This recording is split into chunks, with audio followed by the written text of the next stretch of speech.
قائم کر دی گئی ہے تاکہ آزمایا جائے، دیکھا جائے کہ کون اس دنیا کی بھول بھلیوں میں گم ہو جاتا ہے اور کون ہے جو کہ صبر کرتا ہے یا اپنے الستو بربکم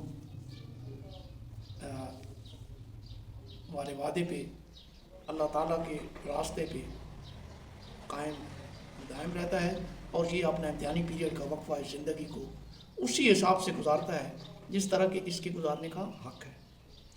اب واقعی ایسا ہی ہو گیا کہ جو اصل چیز ہے وہ تو بالکل ہماری نظروں سے اوجھلی ہو گئی۔ کسی جگہ پر بھی، کسی کتاب میں بھی کوئی مولانا صاحب یا علماء آپ کو یہ بتانے کو تیار نہیں کہ بھائی وہ بھی انسان تھے جو پہلے والے ہیں، ہم بھی انسان ہیں، ان کو بھی اسی طرح دماغ اور سب کچھ دیا گیا تھا اور ہمیں کہیں اس سے زیادہ دیا، چونکہ ہم اس دور میں رہ رہے ہیں جہاں ٹیکنالوجی اپنی عروج کو پہنچ چکی ہے۔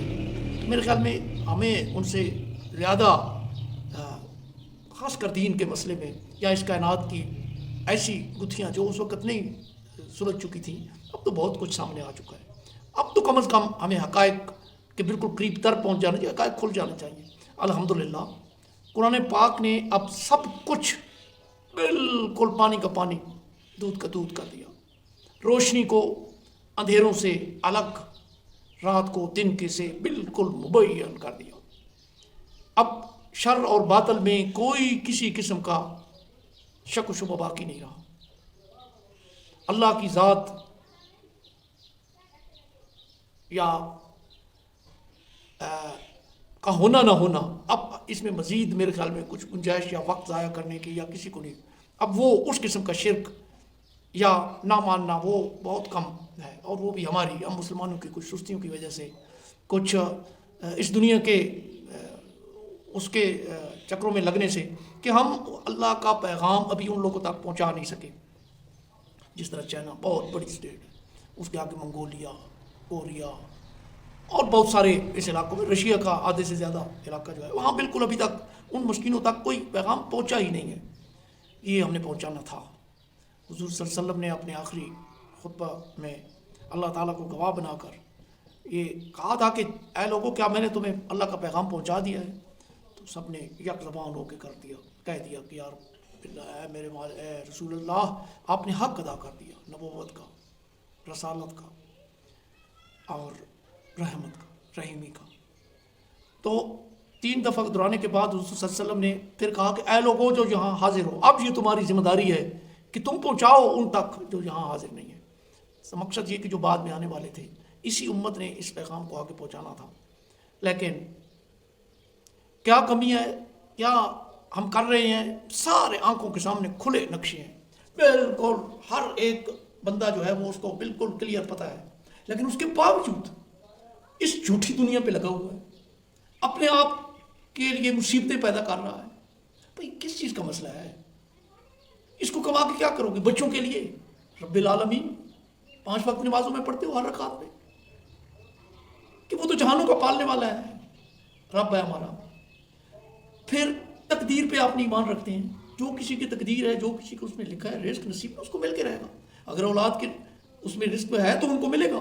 بھئی تو کیوں وقت گزارتا ہے اس پہ؟ جو اس کام، اس وقت کو اس پہ لگا جس کے لیے کہ یہ وقت جس نے دیا ہے، یہ وقت مالکیت تھی اللہ کی، یہ زمین ملکیت ہے اللہ کی، یہ زبان جو دی ہے مجھے بولنے کی طاقت اللہ نے دی، بھئی اس کو اسی کے لیے لوٹا۔ لیکن ہم نہیں لوٹا، ہم انصاف نہیں کر پا رہے ہیں۔ خدا را یہ انصاف ہم سے نہیں ہو رہا۔ اے میرے مولا، یہ دنیا کی لالچ، اس ہوس نے تو زندگیاں ہی اجیرن بنا دی ہیں۔ لیکن میں اس سارے سب کچھ کے باوجود، یہ سارے کا سارا یہ یہود کی چالوں کا نتیجہ ہے۔ یہود اپنے پیسے کو استعمال کر کے مسلمان اور مسلمان ملکوں کو جس اس پہ لے جا رہا ہے، یہ آپ کے سب کے سامنے ہے۔ تارا تھوڑا سا نماز جب آپ پڑھتے ہیں، اللہ سے تو دعا مانگتے ہیں کہ یا رب العالمین ان لوگوں کے راستے پہ نہ چلا جن پر تیرا غضب ہوا۔ یہ یہودیوں کو کہتے ہیں، غضب یہودیوں پہ ہوا ہے۔ اور پھر ہم کہتے ہیں ولدوالین، اور ان کے راستے پہ بھی نہ چلا جو کہ گمراہ ہوئی. یہ عیسائی ہیں. نمازوں میں تو ہم منہ سے تو یہ کہہ رہے ہیں لارا، پھر ان کے راستوں پہ چلنے کا، پھر ان کے طور طریقے اپنانے کا. کیا ہم نے اللہ کو اتنا کمزور سمجھ لیا ہے؟ بے شک اللہ ڈیل دے رہا ہے، اور چونکہ وعدے کے مطابق ایک دن مقرر ہو چکا ہے، تو اس دن پر ایمان لاؤ، اللہ پر ایمان لاؤ. سمجھ لو کہ وہاں ایک ایک رتی برابر بھی کوئی تمہارا عمل ضائع نہیں ہوگا. اور ہمارے عمل کیا ہیں؟ ہمارے عمل تو سارے مائنس میں ہیں. اگر یہ ضائع نہیں کیے جائیں گے تو اس کا مطلب ہے ہماری تو ساری برائیاں ہی ادھر ہوں گی. آج وقت ہے، آج اللہ کی رسی ڈھیلی ہے، اس سے فائدہ اٹھاؤ. رمضان المبارک ہے، استغفار کا مہینہ ہے، لیکن کچھ تکلیف تو کرنی پڑے گی نا، کچھ نہ کچھ تو کرنا پڑے گا. تھوڑا ایک قدم تو چلنا پڑے گا، پھر آگے وہ سنبھال لے گا. وہ مالک خالق رب سب کچھ وہ ہے، وہ ضرور کرے گا. کوشش تو کریں، حقائق اور حقیقت کے اوپر آ جائیں. یہ کھیل تماشے والی دنیا یہ ہمارا ٹھکانہ نہیں ہے. اس میں ہمارے لیے کوئی چیز موجود نہیں ہے. اس کی کسی چیز سے محبت نہ کریں، اس کے لیے اڑ نہ جائیں، اس کے لیے وقت نہ گزاریں. اپنے وقت کو جو حق ہے اس پہ لگائیں، اور اپنے لیے آج کچھ کر لیں. آج کچھ کر لیں. آج آپ کے پاس وقت ہے، کل کا پتہ نہیں ملے یا نہ ملے.